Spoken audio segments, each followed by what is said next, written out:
Hi, I'm Simone W. Johnson Smith, and welcome to the Immigrant Experience in America. Are you a professional new to the United States and struggling to monetize the expertise you brought across the seas?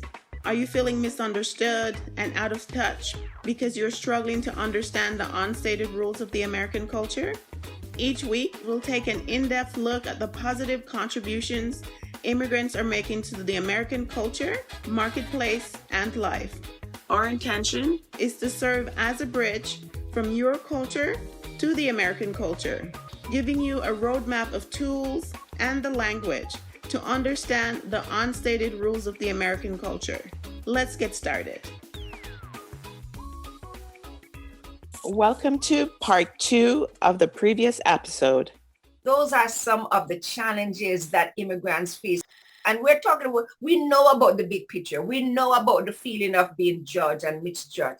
We know about the feeling of shame, being shamed because of how you talk, what you eat, what you dress, and how you sound, and the things that you think that are normal. We know about those big pictures, but I'm speaking to the fact that you put pressure on yourself where you become too anxious, that you have some fear and some ambivalence because now you have arrived and people are looking to you, and the expectation and the disappointment that you're experiencing. We can just right now bring those out in the open, address them, and be honest with yourself and be honest with those back home who think that you're shaking some money tree for you to just send back the money. Thank you. Well. The pressure. Yes. So stop pressure yourself, decompress. Take time to breathe and just enjoy being alive. And it's one step at a time. And we know what the end goal is. We didn't come here to suffer. We didn't come here to struggle. We came here with a result in mind.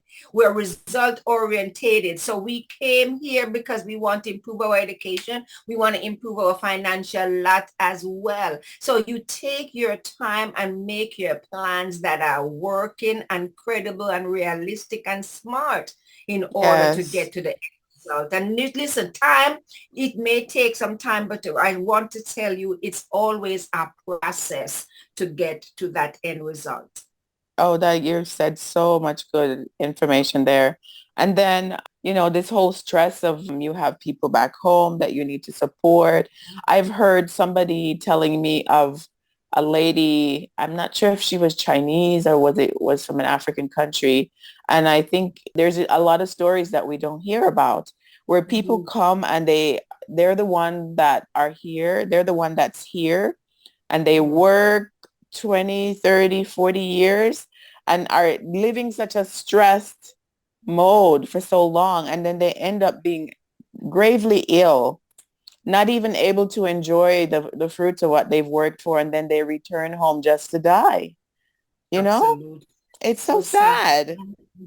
Very sad. So take Dr. Bradshaw's advice, listeners, and slow down, practice some self-care.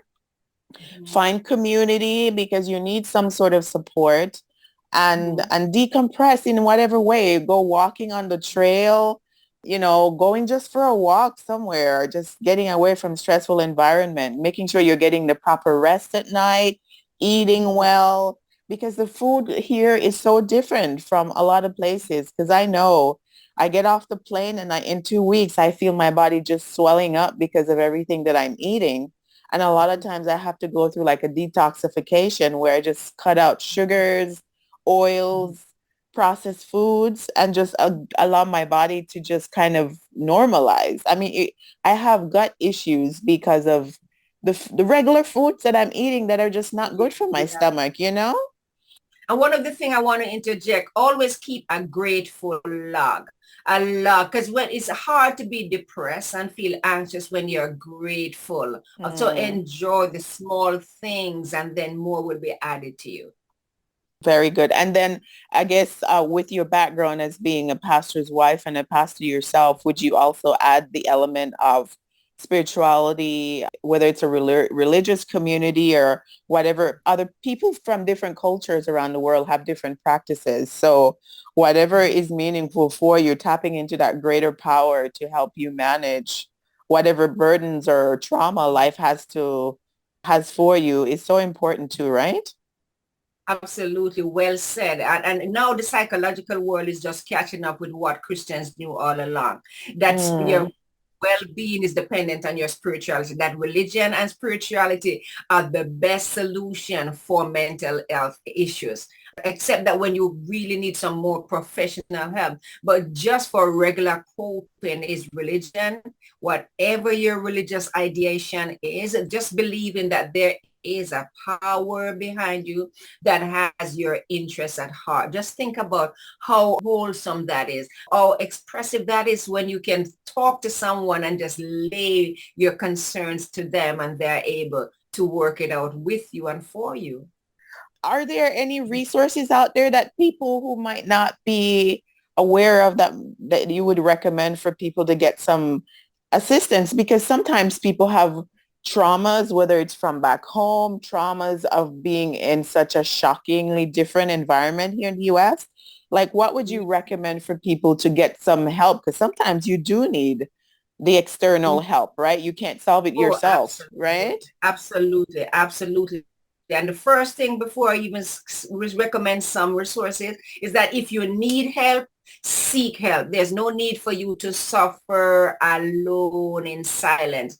And one of the institutions that's throughout the United States is NAMI, the National Alliance on Mental Illnesses, National Alliance on Mental Illnesses. They offer not only educational resources, especially for immigrants, but mental health resources as well. And not only that, they offer a free crisis hotline that you're able to call and tap in, and they offer closing resources as well, help with housing. They do have a toll-free number, and then you just go to nami.org.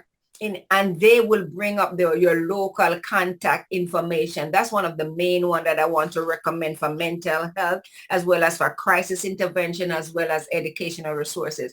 And almost every state has Catholic charities. What I love about Catholic charity is that they are also assisting in your legal immigration filing as well. So the Okay. Catholic charity, if you need a lawyer, if you need someone to review your case, they offer that for immigrants, and they offer mental health assistance as well. And one of the resources also that's not highly known is immigrantsrising.org. Immigrants Rising. They offer mental health support, especially for undocumented immigrants. So there's no need for you to hide in the shadows to say, I'm afraid to come out. I don't want to be deported. You have organizations such as these that support you.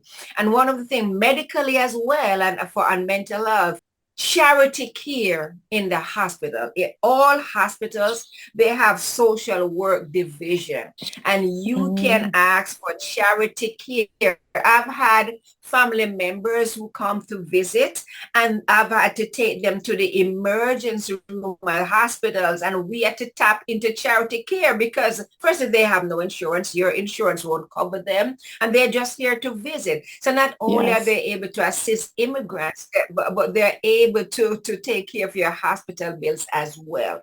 So those are some of the resources, as well as to tap into your local resources, the internet, Google search, to find out what's local and relevant at your destination. And the churches too, right? In general, sometimes they may Oh, have absolutely. The somebody. churches and your government agency as well. They'll be able there. There's always some social event or social workers that are able to direct you to the help that you need. So we'll be sure to get the lists from Dr. Bradshaw and post them in the show notes for people who might want to check out one of these organizations. If you're in need of help, we'll post that there for you to get some assistance, right? Mental health issues is such a taboo issue in immigrant communities and in so many others. And so we encourage you, if you're suffering, reach out for some help, because there is help and health on the other side of that, right? You don't have to suffer alone. Absolutely. Absolutely.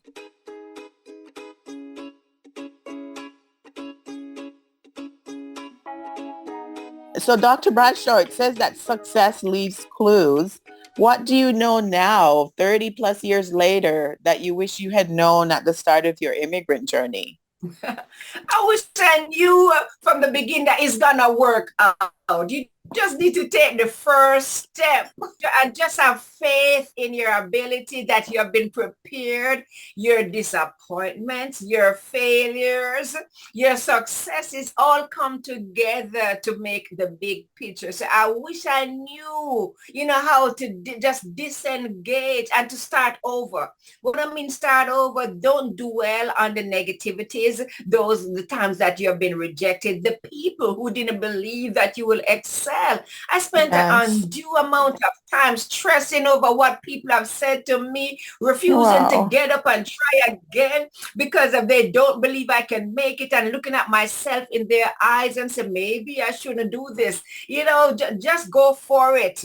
If you never start, you won't be in it. So I wish Yes. I you also that I had some more strength. If you're a Jamaican, if you're a Caribbean person, you have the strength that you didn't know that you know.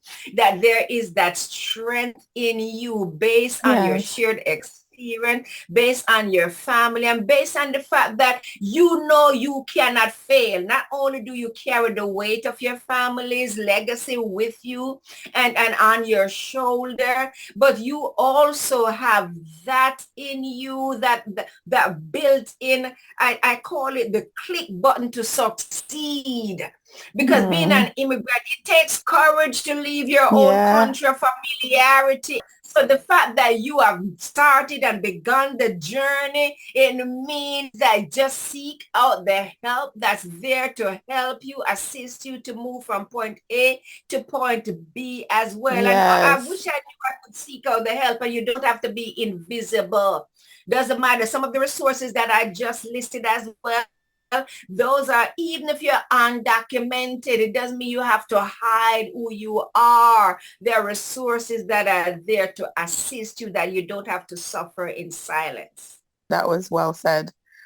Part of the experience that I've had is I wonder what your experience being, I think you would identify as a Black female, right? A Black Caribbean female, Absolutely. a Jamaican Uh-huh. American female who is a person of faith as well. And I wonder what it has been like in the workspace, in the professional space. Like, how are you received? I've come across some people who, when I express joy and smile, is as if they're shocked that a Black woman is joyful and happy and can be nice to them. And I'm kind of like, what is going on out here? And so you find over time that you start taking on this, you start struggling as if you're supposed to take on a certain persona. Like Black women are not supposed to be happy and express joy or supposed to be successful. What has that been like for you, I wonder? And one of the things too that I want to caution the listeners is not to take on too much. Do learn to say no. The reason I say that is in context with your question about being a female first and a Black female. We are inherently nurturers. We tend to put ourselves back so that others will excel. I want us to stop doing that, because listen, there's a place at the table for you as well. And one of the blessings that I have, I'm working in a Christian college where we can stop, drop, and pray at any time and be able to do that, because we identify as a Christian college, and there's less of a competition there. Not that is totally not there, because human nature will always be human nature. But as a Yes. Black, first you carry that, then you're a female, then you're an immigrant, Yes. the dichotomy of citizenship. So you have all of that. They want to know, okay, where's your allegiance? My allegiance is to God first. And if I can be the best I can before God, it doesn't matter which side you want to reflect. I want to be me. So yes, there's the nurturing. Yes, you want to step back so others can excel, and you want to be the person who provide the healing as well. But like I say, be kind to yourself. What you expect to give to others, give it to yourself as well. And Yes. yes, you Yes. have arrived, and you deserve to be here. Definitely. Any additional advice you'd like to share to wrap up today, Dr. Bradshaw? Anyone who's listening who might be a person who came over as recently arrived as a student? and might be in your shoes now, or people who are older who might need to find a job as an older person here, because that can be challenging too. Any advice for across the board for anybody listening to your story and trying to find inspiration? Yes, one of the things takeaway I want from this discussion is self-care is so important. Not only do Mm-hmm. you should you have a physical self-care plan where you talk about if you're running out of medication, seek it out. There are so many things, RX at the pharmacy where you can get your discounts. Okay, so where you can get free medication as well as you seek it out. So, and socially as well connect. And listen, it's not everybody you need to connect with.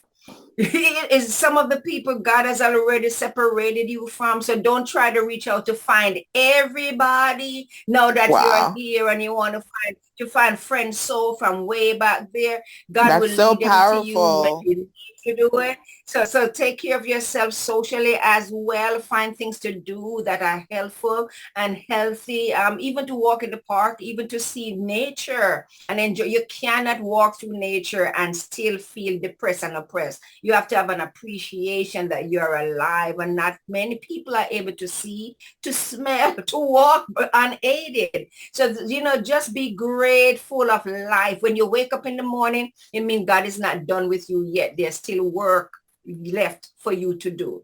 So be grateful, love yourself, because in the extent that you love yourself, you'll be able to love others. Forgive yourself when you fall down, get back up, keep going, keep moving forward, and don't judge yourself too harshly. Your mistakes will come in handy when you learn from them. So take your pieces of steps at a time. Don't bite a big chunk of the goal at one time that within a month I need to have this amount of money within a month. No, it's a step at a time. It's a daily process. When you accomplish that daily goal, then you realize that it's an hour at a time, 1 hour at a time, really, to live this life, and you'll get there. But don't just see that as the end goal. Being your best self is the end goal. The cars, the houses, the big job will come by and by when you empower yourself spiritually, intellectually, and socially so. I think you've covered it all. That is so powerful. And I hope our listeners take in some of the wonderful encouragement that you've given them today to seek help, self-care, find community, right? And tap into that spiritual side, which is so, so important in making sense of this world that we live in.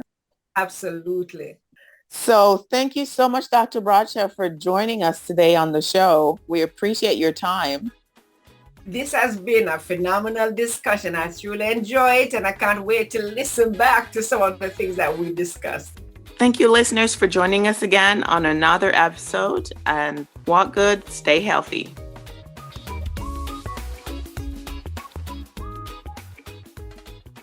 Tune in next week for another episode of The Immigrant Experience in America. As this is a new podcast, we welcome any and all support.